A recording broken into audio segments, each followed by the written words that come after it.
Hi, everybody.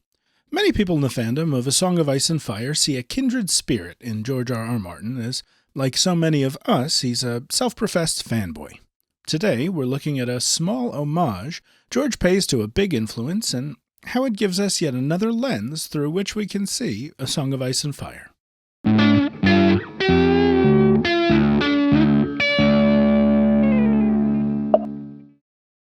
George R.R. Martin has written and spoken countless words about his love for stories and storytelling. One of the first and biggest sources of that love came from comic books. Among other places, in the first chapter, A Four-Color Fanboy, of his 2003 retrospective Dream Songs, he talks about the transformative impact of comic books in his life. From reading his first simple comics as a child to growing into more complex stories and eventually discovering Marvel Comics. He's talked at length about how Marvel Comics changed his perspective, how he loved that their characters grew and matured, how the choices of their heroes had lasting consequences on their stories beyond each individual issue.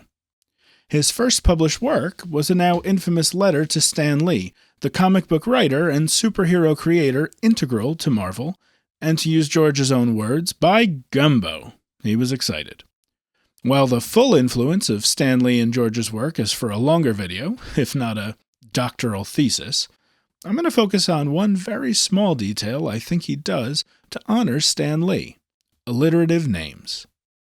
Stan Lee famously gave many of his characters alliterative names, from their given names or alter egos like Peter Parker and Sue Storm, to superhero names and titles like Silver Surfer and the Fantastic Four. They could be heroes or villains, love interests or sidekicks, but what started as a way to overcome a bad memory sort of evolved into one of his things. George seems to have noticed, and I suspect intentionally dropped a few alliterative names of his own into A Song of Ice and Fire. Okay, more than a few. Given names like Sansa Stark and Podrick Payne, in-world myths like Azor Ahai and his doomed wife Nissa Nissa, nicknames and bastard names like the members of the Golden Company, Homeless Harry, Black Balak, and Franklin Flowers. If Planetos had a Santa Claus, and he checked his list twice, he'd notice a trend. A trend, I suspect, is a wink and a nod from George to Stan. Instead of trying to prove it, we'll use it as a framework to consider theme. George loves to write about some themes and tropes we see in superhero tales, and whether George gave these particular characters alliterative names and titles to draw our mind to this or not, we'll look at how their stories fit into these themes and tropes, or when George flips these themes on their heads, another thing he loves to do. Starting as a lowly, one-named sellsword, when we meet Bronn, he's a morally questionable, self-interested hero to nobody. We grow to like him because he helps Tyrion, one of our favorites.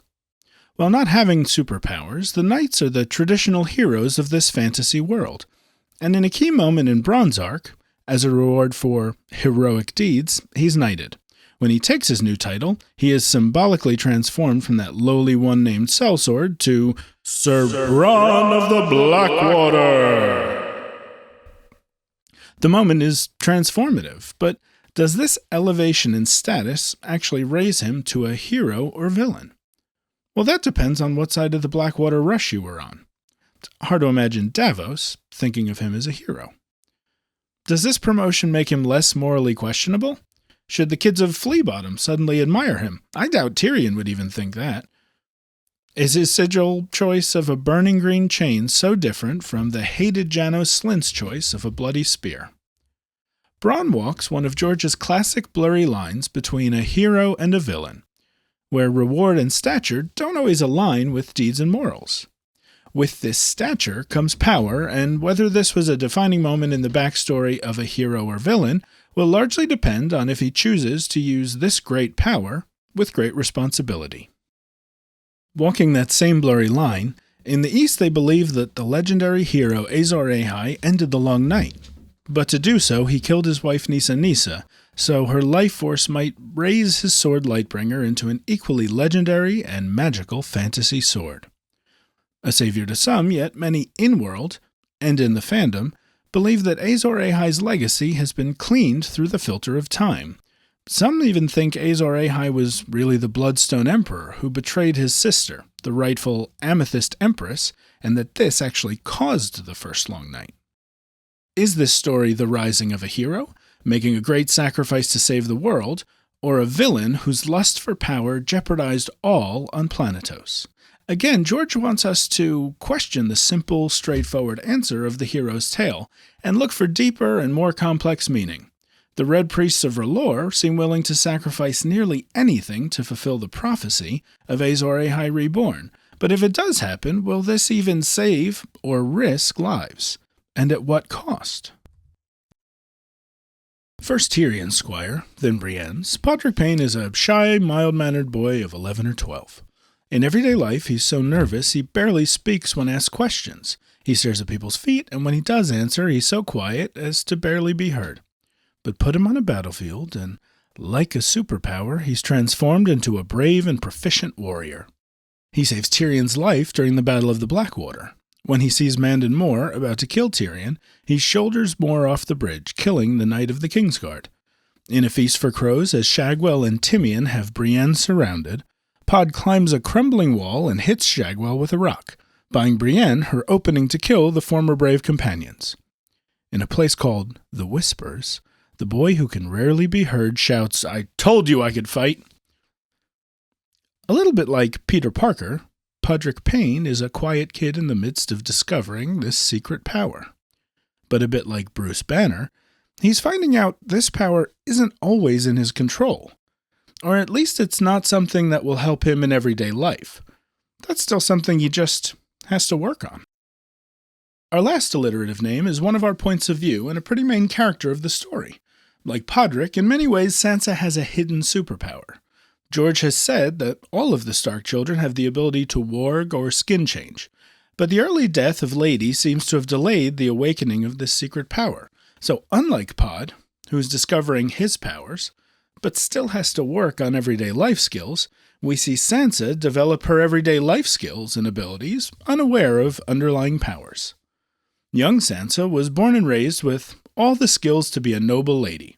She was trained in some ways to be a supporting cast character in her own life, a love interest or sidekick, and not the hero in her own right. That role is traditionally for the men in this world, the knights, lords, princes, and kings. In A Storm of Swords, with the help of Littlefinger, Sansa escapes the clutches of Cersei and flees to the Vale. To protect her identity, she takes on an alias, or alter ego, Elaine Stone. Under Littlefinger's tutelage, we see her begin to develop her social and political acumen, to learn how to be a power broker in her own right. We see her learn to understand the nuance of people's needs and wants, and how to use status and leverage to her advantage. In the world of comic books, we often see characters struggle between two identities, them as a hero and their alter ego. Their lives and worlds clash and overlap. Things can get messy. How do they separate the public power from their personal lives? In Sansa's world, we're hurtling towards a conflict between this alter ego and her identity. The skills she develops as Elaine are skills she learns as Sansa. The lines between the two are getting blurred. And I think we all expect things to get messy. Who's the alter ego and who's the hero? And again, all of this completely oblivious to some genuine, untapped magical power. Like I said earlier, I don't know if George picked these characters' alliterative initials to initially align their names and their themes. What I do know is that he loves comics, he loves Stan Lee, and he loves superheroes, and these permeate his work. I'd written this whole script, made my thumbnail, before I even considered if George had made a post when Stan Lee died. I went and checked his blog, and he had. Like a bookend to that first letter, he even references it, he talks about the impact Stan Lee's life had on him and his work. It's worth its own read, but I'm going to steal its ending as an all-too-appropriate ending for this video. Thanks so much. Make mine Marvel.